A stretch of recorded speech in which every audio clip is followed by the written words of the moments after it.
The year is 2022, the client's 27, saving for 18 years before becoming financially independent or making work become optional at age 45. We have a kick-ass retirement for 50 years before you become an angel at 95. Everything, as always, starts with living expenses. Our TikTok friend is making $250,000, so they're maxing out the 401k, let's assume, and then some taxes. I ran an estimation on some separate software and found that the effective tax rate was around 34.1% if they're living in California, which I don't even know if that's the case. And then I lessed out 3% of their income for others such as healthcare and things to give us a net income of about $11,000 actually hitting the bank account every single month. Now from there, we need to identify non-payroll savings, because if you're saving $4,000 a month, that's a lot different than, of course, if you're saving only $2,000. And that's what I'm trying to identify are the actual living expenses. So let's just assume they're saving $2,000 a month. That means that they're spending around $112,000 per year. So let's take that back over to the financial plan, $112,000. And then if we're inflating that at 2.5% for the next 18 years, you got to be spending $174,000 to buy the same stuff.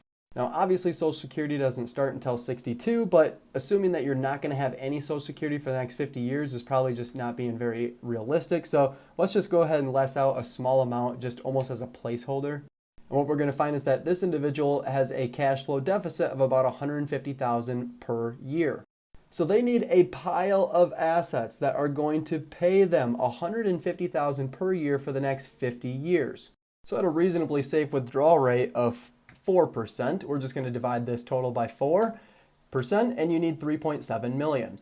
So let's take a look at the current resources. We have a 95,000 in the current 401k. We're maxing the thing out every year, growing it at 8%, and then we have a 401k match. Of course, the balance all flows back into the same balance, but it's nice to have that as a line item just to be able to identify that. And I'm just assuming a 3% match. We have a brokerage account with 35,000 in it, and that's that $2,000 per month that we were talking about earlier. So we could be toggling this to increase it by and decreasing living expenses.